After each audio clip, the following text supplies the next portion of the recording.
And I caught up on Rick and Morty to find out what the whole Szechuan shit was, and like I predicted, it was fucking nothing. It was a bunch of idiots. It was literally nothing. It was nothing. I was like, I had a feeling. I'm like, this shit has hit critical mass, and the amount of people losing their shit over it is striking me as like this. I bet you the source material is just nothing. It's like a throwaway joke. I bet you. Yeah, I felt that coming a mile away, and I watched it, and I'm like, yeah, there it is. Mm-hmm. It's just fucking just living meme. But on in some weird way, as like ridiculous and as stupid and as shitty as that whole thing got, it delivers cringe unto me, and I'm always a fan. Yeah, you like it. So a new form of cringe of people in McDonald's jumping up and down on countertops, acting like Pickle Rick with no concept of their surroundings. You love that. Oh. Wait, you guys have no Szechuan sauce? No. I want Szechuan sauce. Where's my Szechuan sauce? I'm Pickle Rick. What below dum dum? I'm Pickle Rick. Rick.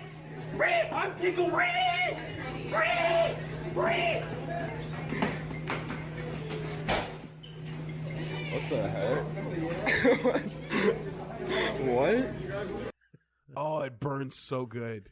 It burns so fucking good. Who's the real monster here, Wooly?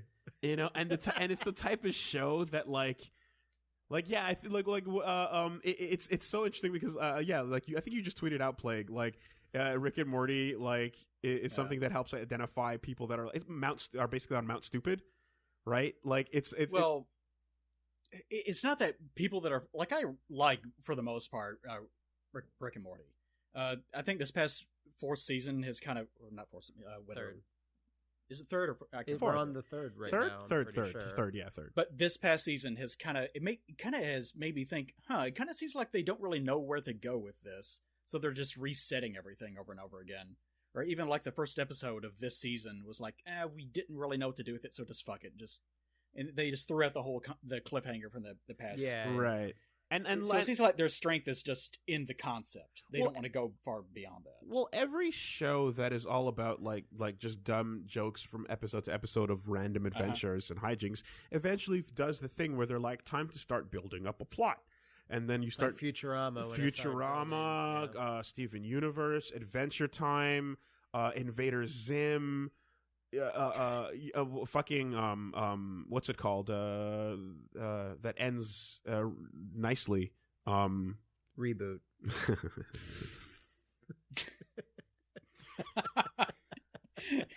It's like you just had the skeleton next to you. He and had it ready. It's me again. He had it ready.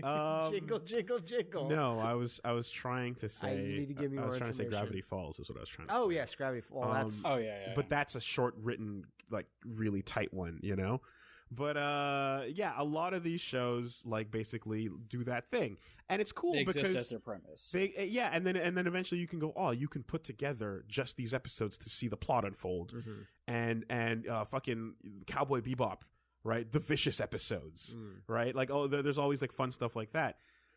You do though see that in Rick and Morty, it's kind of like, okay, they start to do that, and it's a little interesting, and then it's almost like they went, you know what? Never mind. We want to have this. We don't want to do that. Yeah. The strength of the series is always this individual episodes. They're just in a package. They are what they are, and then that's it. And then ever so often you might get, I forget what the name of the episode was, the one that was about the Tales from the Citadel.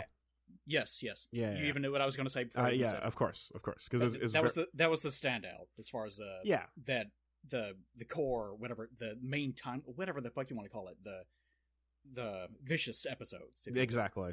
And what we have now is alternate reality Ricks and Mortys as things that kind of relate to the central plot, if you would, but for the most part it's kind of just whatever. Yeah. But you can tell that they're not too serious about that in the first place. But because the whole thing is because the tone is nothing matters. You're all stupid sheep, and that's more what my tweet was about. You're all stupid sheep, nothing matters, but also I'm the smartest thing in the world. I'm the smartest thing in the universe. I'm the smartest thing that has ever existed. Heavily appealing to kids like that. I get to tell you all about how useless everything is because I'm already proven better than you. It really does. It's broadcasts to Mount Stupid. That's the term I've always known it as. You refer to it as what? The dunning-kruger candidates is what I was. Dunning-kruger. Okay, which I then went to look up, and I was like, what is that? And it's like, oh, it's another term for Mount Stupid. And it's like whatever. I like. It's not really that you're stupid; it's that you can't identify problems that you are creating for yourself because you don't have the necessary intelligence to self-evaluate. Yes, low ability individuals unable to assess that their low ability means that they think they're actually high ability. Yeah, right. They blame everyone around them. Like, I've had many managers like this in shitty jobs where everything around them is everyone else's fault, even though they're probably the one that's creating most of it. I have high competence because I don't know what incompetence looks like because I'm too dumb to recognize incompetence. Yeah. And it's and inversely, you have people who are extremely competent that underestimate everyone else in terms of like either they think that the things they're doing easily are things that everyone can do easily, and they make that fatal mistake. That's always fascinated me. The idea that people of actual high intelligence they have very low self-esteem and what they're capable of, and they self-evaluate to the point that it actually is detrimental. So it kind of makes me wonder, what if everyone was like that? What if everyone had an IQ walking around of 500 or something? Would that fuck up our entire species? I can imagine it would. It probably, we would arrive. Are we in a sweet spot of stupidity? I think. I don't know. I mean, we'd probably solve a lot of problems, but create new ones. Yeah. I think we'd be better off in terms that's of not how IQ works. I know. Yeah, we'd be better off in terms of like what our current major issues are in the world today. But then we'd have new issues we never saw coming. Yeah. The issues you couldn't even imagine right now. I think that is likely, sounds great. I can't comprehend of how smart I would be. Cut to random stupid kid in a McDonald's going on Pickle Rick with his hands in his shirt on the floor because he's like, other people here are here for the sauce. They think this is funny. Yeah, I'm being accepted. They'll really love this. You talked about this type of behavior with. They love this moment. Oh man, I'm gonna kill right now. This is gonna be. Can you crazy. imagine if you had a button that, remember the switch that you can install on your balls to switch your fucking sperm off and on? Remember that shit? I love that switch. What if you could do that with intelligence, so that whenever the guy is up there on the counter, Swifty, or whatever the fuck he's doing, you flip the switch in mid-sentence, and he just has this sudden realization, oh shit, what am I doing? I need to go back to community college right away.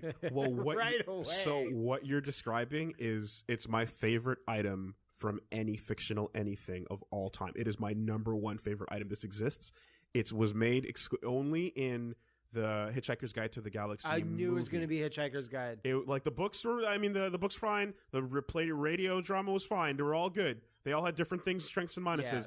But the film stood out for one reason. Fuck the rest of it. They had the point of view gun. Yeah, the point of view gun. And the point of view gun is the single most powerful thing ever because you shoot somebody and they get to see your POV.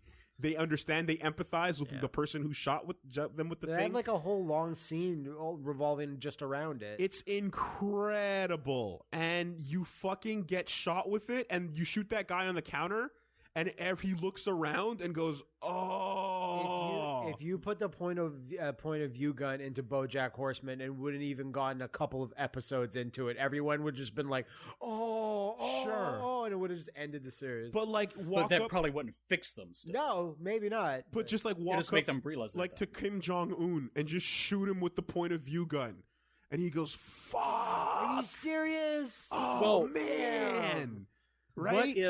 What if someone's using the gun, but they're like him, like they're crazy and they're like a despot. They think the world revolves around. They even believe that they're a god or something. What if they shoot you? What if they shoot you? I think you get to you get the sensation of like the highs that they feel from these things, But like how But because no one said that the POV is actually right. No, it doesn't. No. Because remember, when Marvin uses it, everyone feels depressed, yeah. right? So, I don't know. I feel like, yeah, that could be detrimental in the wrong hands, but it'd only be temporary. Can you imagine? That's like the orc shit again. Like someone that's so batshit crazy that the POV gun in their hands is the most powerful weapon that has ever existed. But I wonder, though. I wonder if like it's something that I'm pontificating. Here's my theory, and here's why I like it so Yeah. much. Because my whole thing, whenever like any sort of debate, I have habits, right? And you've seen this. Anytime I get into some sort of debate or argument about something, right? I'm like, even if I'm super wrong, it's really important to me that you at least understand why I thought what I thought. Yeah. I wasn't just coming out of nowhere like an asshole. I wasn't just crazy. I had a reason for getting from point A to B to C. And if you can follow that, then I'm like, cool. I'm wrong. That's fine. But you understood why I thought that. It's important that you see where my journey started. Yeah. So I would like to think that with that type of gun, if I shot you with it and you were delusional, you would see the moment, right? And then perhaps that might convince you of something on a personal level to permanently change you. You'd have to write more specifications on how the gun works. Like, is it what you're currently feeling at that minute? Is it just your like, you know what I mean? Like, it needs a little bit more clarification, device, but honestly. Yeah, and I think it's like, you know, like when the girl uses it on Zaphron Beetle Blocks or whatever the fuck. Zaphron. Zac Efron. But like, and he go and he's like, oh, I'm an asshole that treated you like shit because I don't respect you. And oh, what? And he's like so confused by it. And it's like, okay, so you had that moment of feeling that, and then it goes away. But because you had that feeling for a second, hopefully you'll think about that. Hopefully it lingers. That's it. That's all I'd want out of it, you know? But what if you shoot someone but nothing changes? And you realize, oh, they understood my point perfectly. And I'm just being stupid. Devastating. That would be interesting too. Yeah.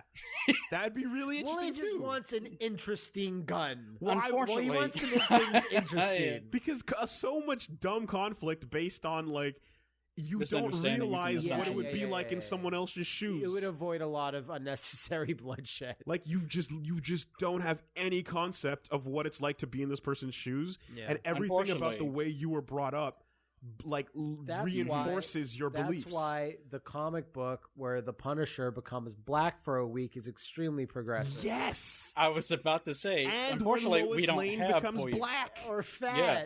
It's so important that we understand each other's points of view. Wooly, being black is just a happier feeling, remember? Oh, man. Yeah, that Matt was some weird what I'm shit. referencing. There's a Morty episode about some chick who's from, like, I want to say, somewhere in I think she's Dutch or something. It is hard to tell. She's got a huge accent, and she's a very... very like blonde haired, blue eyed, like, you know, lady that just basically turned herself black. Okay. And got these giant, enormous, like unhealthy, vein popping titties. Well, she got those before she turned black. And then like started throwing up her hair and just tanned and had injections. Yeah. And then went on Morty to talk about how like being black just feels better. and you get Morty was the voice of reason for black people too. He's like, you do realize this doesn't make you black, right? And that you don't understand what it means. She went Rachel Dolezal 300%, basically, and you just cut to people's reaction in the audience crowd of just cut to like at least 18 gifs of black people just going, oh, and what? And the one that Plague sent me of this guy just laughing with his tongue out, like I love that dude. Because I'm like, oh, my cousin Marlon laughs like that. That was Marlon with his tongue out like, like this crazy bitch. You know, it was so good. It was so good. And like, if you had the POV gun, you wouldn't need that shit. You might not need it. You might not need it. But yeah, that's what I liked about catching up to Rick and Morty.